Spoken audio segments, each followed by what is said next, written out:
Chapter 6. Clara, the patient little invalid.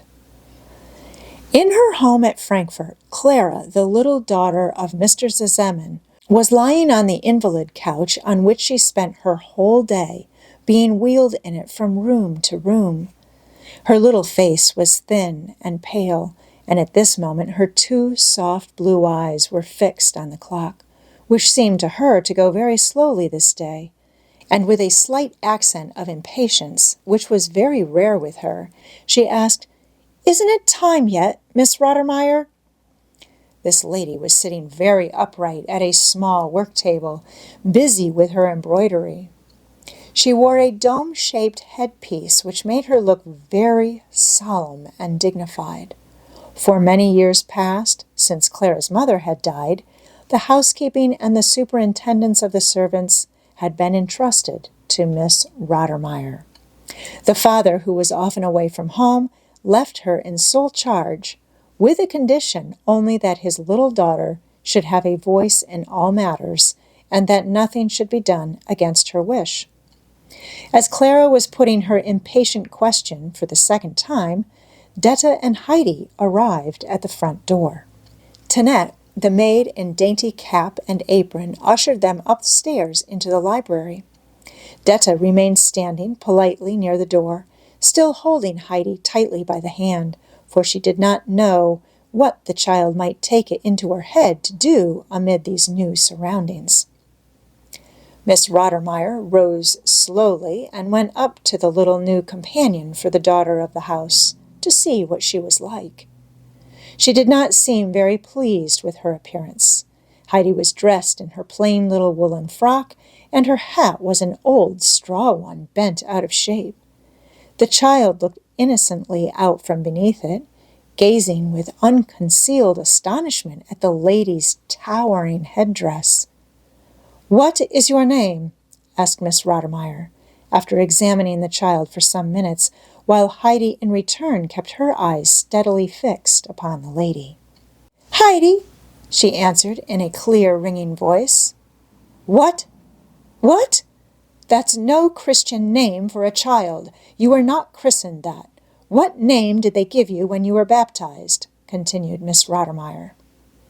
"I do not remember," replied Heidi. "What a way to answer!" said the lady, shaking her head. "Detta, is the child a simpleton or only saucy?" "If the lady will allow me, I will speak for the child, for she is very unaccustomed to strangers," said Detta, who had given Heidi a silent poke for making such an unsuitable answer. "She is certainly not stupid, nor yet saucy. She speaks exactly as she thinks. This is the first time she has ever been in a gentleman's house, and she does not know good manners, but she is very willing to learn. She was christened Adelaide, after her mother, my sister, who is now dead." "Well, that's a name that one can pronounce," remarked Miss Rottermeier. "But I must tell you, Detta, that I am astonished to see so young a child. I told you that I wanted a companion of the same age as the young lady of the house, one who could share her lessons and all her other occupations. Miss Clara is now over 12. What age is this child?" "If the lady will allow me," began Detta again in her usual fluent manner. "I myself had lost count of her exact age. She is certainly a little younger, but not much. I cannot say precisely, but I think she is 10 or thereabouts." "Grandfather told me I was 8, put in Heidi. Detta gave her another poke, but as the child had not the least idea why she did so, she was not at all confused. "What? Only 8? cried Miss Rottermeier angrily. 4 years too young! Of what use is such a child? And what have you learnt? What books did you have to learn from?" "None," said Heidi. "How? What? How then did you learn to read?" continued the lady. "I have never learnt to read, or Peter either," Heidi informed her. "Mercy upon us! You do not know how to read? Is it really so?" exclaimed Miss Rottermeier, greatly horrified. "Is it possible not able to read? What have you learnt then?" nothing, said Heidi with unflinching truthfulness. Young woman, said the lady to Detta, this is not at all the sort of companion we want. How could you think of bringing me a child like this? But Detta was not to be put down so easily, and answered warmly, If you will allow me, the child is exactly what I thought you required. She is unlike all other children, and I thought this child seemed as if made for the place. But I must go now, for my mistress will be waiting for me. If you will permit, I will come again soon and see how she is getting on. And with a bow, Detta quickly left the room and ran downstairs. Miss Rottermeier stood for a moment, taken aback, and then ran after Detta, but she had disappeared out the front door. Heidi remained where she had been standing since she first came in. Clara had looked on during the interview without speaking. Now she beckoned to Heidi and said, Come here. Heidi went up to her.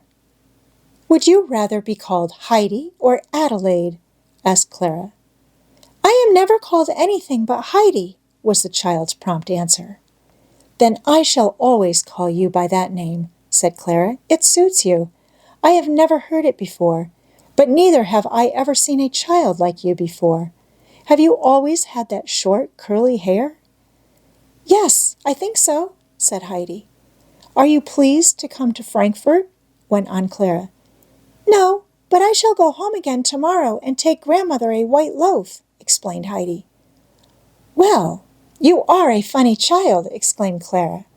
Don't you know you were sent for me to come here and stay with me and share my lessons?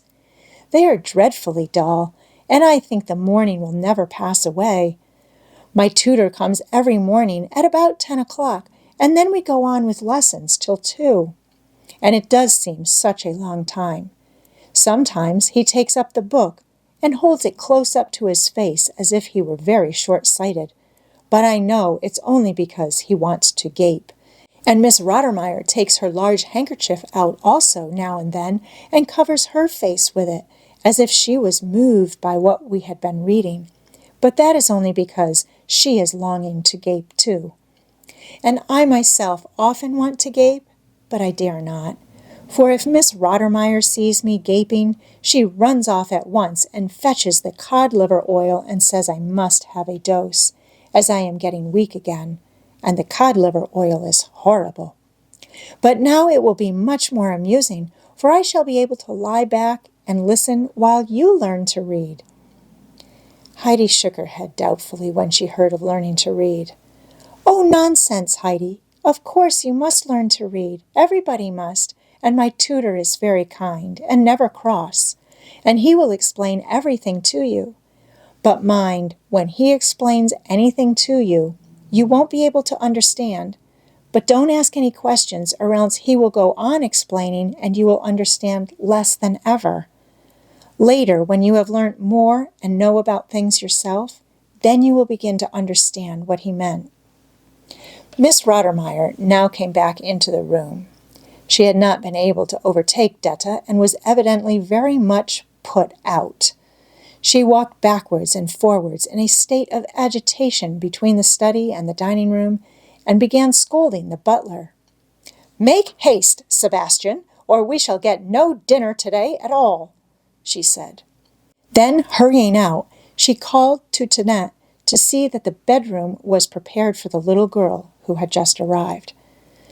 Meanwhile, Sebastian had flung open the folding doors leading into the dining room with rather more noise than he need, for he was feeling cross, although he did not dare answer back when Miss Rottermeier spoke to him. He went up to Clara's chair to wheel her into the next room. Heidi stood staring at him.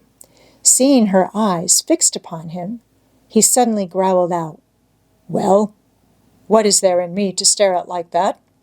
Which he would certainly not have done if he had been aware that Miss Rottermeier was just then entering the room. You look so like Peter, answered Heidi. The housekeeper clasped her hands in horror. Is it possible? She stammered half aloud. She is now addressing the servant as if he were a friend. I never could have imagined such a child. Sebastian wheeled the couch into the dining room and helped Clara onto her chair. Miss Rottermeier took the seat beside her and made a sign to Heidi to take the one opposite. Beside Heidi's plate lay a nice white roll, and her eyes lighted up with pleasure as she saw it. When Sebastian came up to her side and handed her the dish of fish, she looked at the roll and asked, "Can I have it?" Sebastian nodded, and Heidi immediately seized the roll and put it in her pocket. Sebastian still remained standing beside Heidi. It was not his duty to speak, nor to move away until she had helped herself.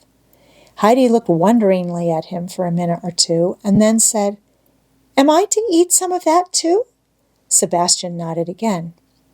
"Give me some then," she said, looking calmly at her plate. "I see. I shall have to teach you the first rules of behavior," said the housekeeper with a sigh.